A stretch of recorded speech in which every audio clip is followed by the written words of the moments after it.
Tere hommikust, kallid kaastelised, täna on siis mul peas müts üle tüki aja, sest see on luterlike ja konservatiivsete väärtuste sümbol. Ja täna ma räägin sellest, kuidas mõned seltsimehad tahavad minu kodulinnas kaotada kiirabi, kuidas nad on kaotanud sünnitusosakonna ja üldse tõmmata kogule koomale sotsiaal- ja muid teenuseid. Ja aluseks tuleb kirjakoht esimesest kuningate raamatust 18. peatükist 36-40. Kui siis roaohvrit pidi ohverdatama, astus prohvet Eeli ette ja ütles: Issand, Abrahami, Iisaki, Iisraeli Jumal, saagu täna teatavaks, et sina oled Jumal Iisraelis ja mina olen sinu sulane. Et mina olen kõike seda teinud sinu sõna peale.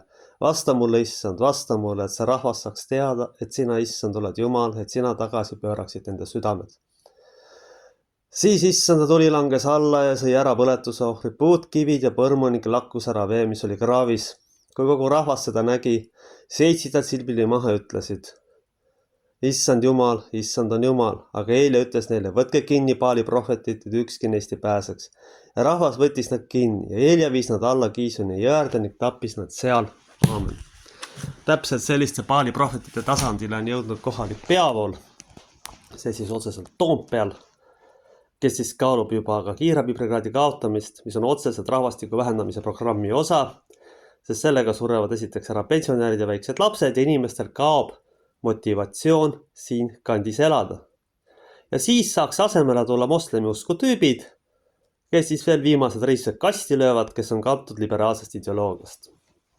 Tallinnas ja Tartus on juba seda tehtud. On ilmunud välja tüübid autodega, nagu ma sotsiaalmeediast nägin, ja käivad Ülemistes.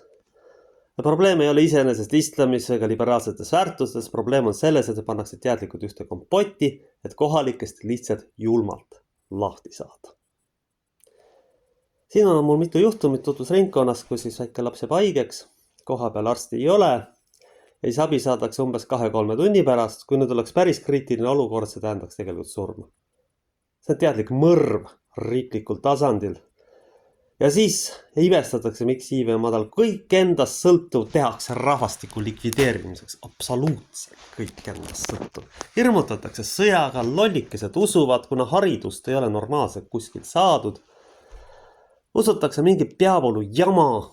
AK on lihtsalt üks globalistlik satanistlik õudus. Kui ma selle välja ütlen, ma ei vaatagi seda jama enam ammu. Nii.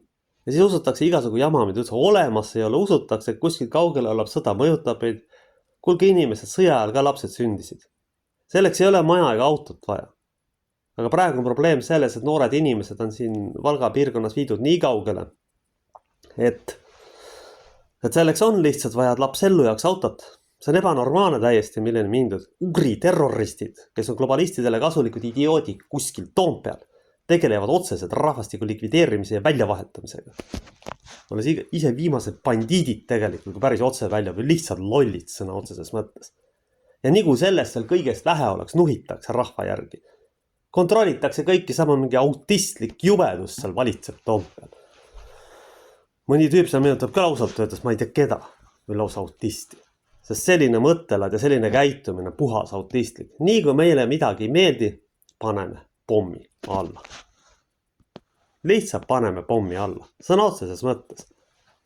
Või kaudses mõttes. Võttes ära kõik sotsiaalteenused.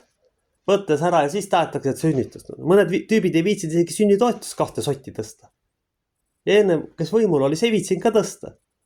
Ja siis see tama tädi, kes ei tõstnud, hakkas nõudma tõsta.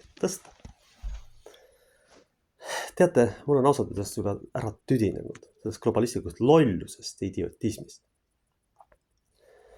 Inimesed püüavad siin elada, inimestele püütakse tööd pakkuda, siis riiklikud terroristid tahavad kiirabi ära kaotada. See on sisuliselt genotsiid. Varjatud, salakaval, ugrilik genotsiid, millega salaja likvideeritakse rahvas. Ugrilane ei tule ütlema, ta on niisugune kaabakas ja argpüks, ta teeb kõike selja taga, valetab sinu peale otseselt, mõtleb igasugu psühhiaatrilist jama välja. Ma ei imesta, et mõned nii-öelda ugri ärimehed kuskil välismaal on kinni pandud, sest mulle tundub küll, et eriti riigisektoris, erasektoris on seda vähem, sest muidu selle idioodid ei jääks seal lihtsalt ellu. Selle tõttu peavadki noored pered ja inimesed võitlema jumal teab mis sotsiaalmaksudega. Jumal teab mis asjadega ja mõni imed inimesed ära ei lähe. Muidugi nende kahjuks ma pean ütlema, et ärge uskugi igasugust taaka jama ja sõjaprovokaatorid, kes lihtsalt tegelikult teenivad globaliste ja relvakaupmehi. Igasugused jamad igal pool suust välja sõna otseses mõttes ajavad. Igasugu jama, mis neile parasjagu pähe tuleb. Peaasi käsk saab täidetud, peaasi saama kopikad kuskilt globalisti käest kätte ja ongi korras. Rahvast neid absoluutselt ei huvita. See on jumal ükskõik sellest täiesti. Arengud on siis praegu paraku sellised. Nüüd ütlen veel kord, et Tartus ja Tallinnas on juba moslemid sisse toodud. Liberaalne agenda on kuulutatud Tartu Ülikoolis normaalsuseks. Nii et varsti on niimoodi, kui te tahate õppida, siis teil tuleb hoopis meelsuskontroll. Et te olete globalistidele kasulik idioot, mitte inimene ja saate sellel idiootide seltskonnaga liituda. Ma ei ütle, seal kõik sellised on, aga keegi pole selle liberaalse agenda vastu astunud, ilmselt kardetakse töökohtade pärast, nagu stalinistlikul perioodil. Selle pärast kardetakse, et ei julgeta astuda vastu, sest muidu lihtsalt jäetakse leivast ilma. Ja nüüd selle taustal on ju. Ühesõnaga, miks sündivus madal on? Vaadake, kui inimvaenulik see säästuoblast on noorte ja laste vastu. Koolisüsteem on mingi psühhoterror sisuliselt paljudel juhtudel. Mingid rolinihkega psüühikahäiritega tädid üritavad enamasti õpetajaid mängida. Siis võetakse kiirabiteenused ära, siis ei ole siin korralikku arsti. Põhimõtteliselt, kui siin midagi tõsist juhtub, inimene sureb ära, see on teadlik genotsiid ja teadlik selle piirkonna tühjaks tassimine riiklikul tasandil, et siia mingid moslemid või jumal teab kes asemele tuua. Teadlikult seda tehakse. Ärge mulle rumalad juttu rääkida, et ei tea, mida te teete. Te teate väga hästi, mida te teete ja täidate nende käske. Te olete lihtsalt globalistidele kasulikud idioodid. Ega mitte rohkem ega mitte vähem. Ma ei tea, millest te diplomit saite. Ilmselt olete lihtsalt nii kasulik idioot, teile anti see diplom armust. Ma tean, et mõni tüüp, kes praegu Brüsselis on kõrge ametnik, lihtsalt lohistati ülikoolist oma nime pärast läbi. Tore ikka küll, tead. Ja see ongi globalistidele kasulik idioot lihtsalt. Mitte rohkem, mitte ametnik või ma ei tea kes. Ja sellised tohmanid siis kaotavad sünnitusosakondi, kaotavad arstiabi, lõhuvad sotsiaalsüsteemi, muudavad noorte inimeste elu põrguks selleks, et nad lihtsalt välja vahetada. Selles on asi. Luues autistliku jälitusühiskonna, kus iga liigutus teada.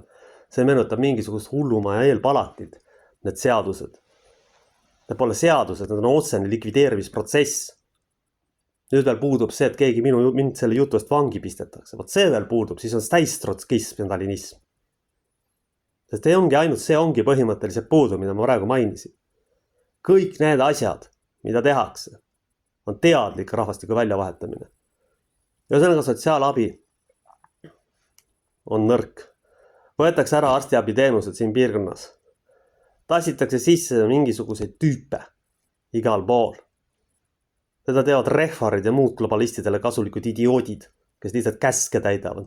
Seltsimees Michal kunagi tunnistas, et tuleb Brüsseli käsulauad. Ta teeb, see ei ole peaminister, see on lihtsalt Brüsseli tankist. Kõik. Ja ongi kõik sellega. Ja kui te tahate välja surra, siis ärge minge kuskile. Mul ei ole küll praegu kuskil ressursse minna, aga ma jätkuvalt toetan meeleavaldust. Võib-olla ma hangin need ressursid, et minna. Toompeale, kolmapäeval. Sellepärast, et see, mis toimub, on haige. Ja tega tahaks seal lausa olla. Need on sellised bandiidid ja kaabakad, et nendega pole mitte midagi teha. Kui vähegi võimalik, siis minge. Kui vähegi võimalik, teil on kas või laenake raha, aga minge. Eriti noortel peredel soovitan minna. Võtke kas või sinine leht, öelge teil ärevushäire, minge sinna käid. Te ei pea ütlema, et teil on valitsusest ärevushäire ja teil on kopp ees sellest jubedusest, mis siin korraldatakse. Nii et siis sünnitusosakond ära ja muud asjad võetakse kindlasti ära. Lastetoetuse vähendamine, et võrrastele raha tassida on ju. See on nende tase. See on nende tegelik arengutase. Mitte midagi muud, rohkem ega vähemalt, neid ei olegi oodata kaabakatelt. Andku jumal meil jõudu seda kõike taluda. Aamen.